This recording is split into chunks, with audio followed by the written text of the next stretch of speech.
Why do you feel that way?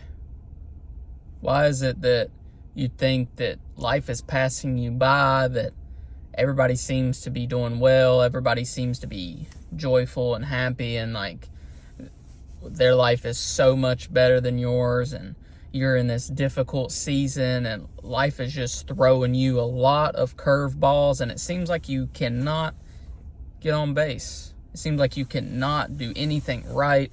It seems like every time you do something, it leads to 2 steps back, and everything just seems to be going the wrong way. And it seems like nothing you do helps. It seems like God is silent. It seems like your prayers are not being answered, or maybe that you seem to be praying but not really hearing anything back. God just really seems silent. Is he really not talking? Is he really not hearing your prayers? Or is he trying to tell you something that you're not paying attention to? Is he trying to tell you something that you're ignoring and that you do not want to do? If you're new here, this is Beginners into Winners, taking beginners in the faith that believe in Jesus and showing them that they are winners in Jesus Christ. This video is to the person, the people that believes that this season that they are in is one of the hardest, and it doesn't seem like they can get out of it. It doesn't seem like it's fruitful. It doesn't seem like they are hearing God.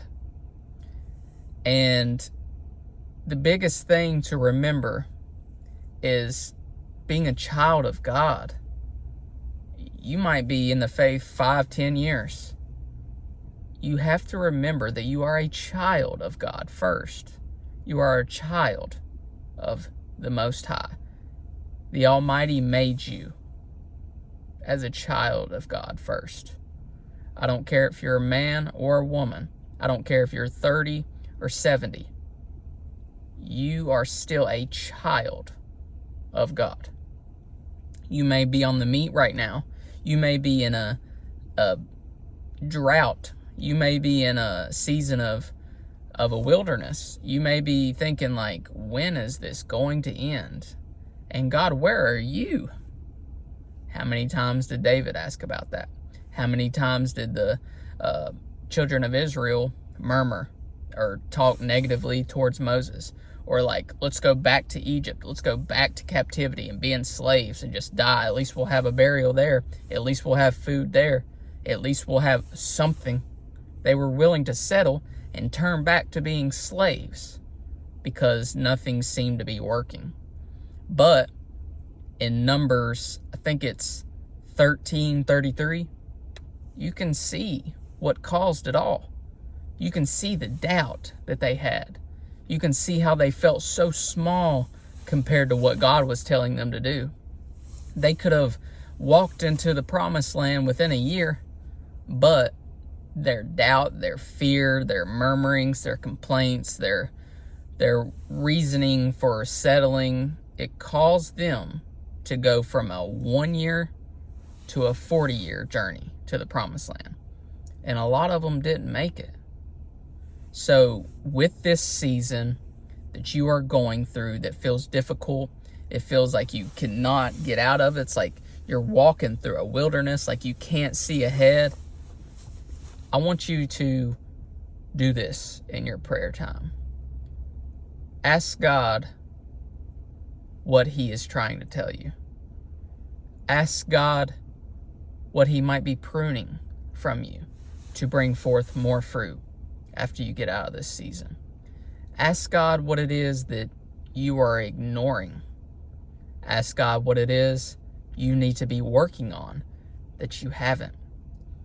And then ask God what it is that you've been doing that you shouldn't have been doing, that he didn't ask you to do.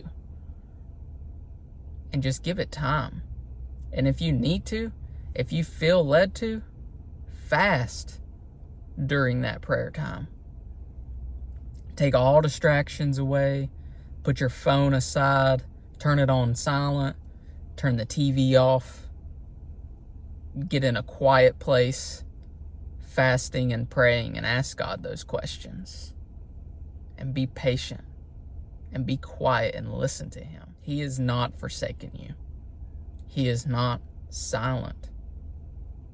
He may be trying to speak to you, but you're too quick to get an answer and straight to the point, or ignoring something he's trying to tell you. You may not even be listening to him.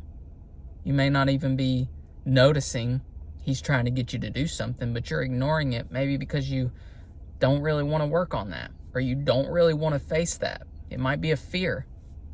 Tell God what you're afraid of. Tell God what you're uncomfortable with. He is there to help you. It may be uncomfortable. It may feel quiet and lonely. It may feel like the thick keeps getting thicker. But just know that God is with you. Ask Elijah. Go read, I think it's 1 Kings 17 and maybe 18. Look what he did for Elijah.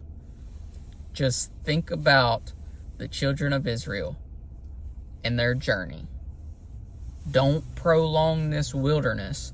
Don't prolong this season of complaints and doubt, and that you're not doing things you should be doing, and you're ignoring the things that God wants you to work on, and you're not elevating the things that you're doing good because he's trying to prune it from you to produce even more fruit in the next season. Ask God those questions and seek him diligently. Go back to the things that you have been doing, that God did tell you to do, and you will find him. Draw nigh unto him, and he will draw nigh unto you.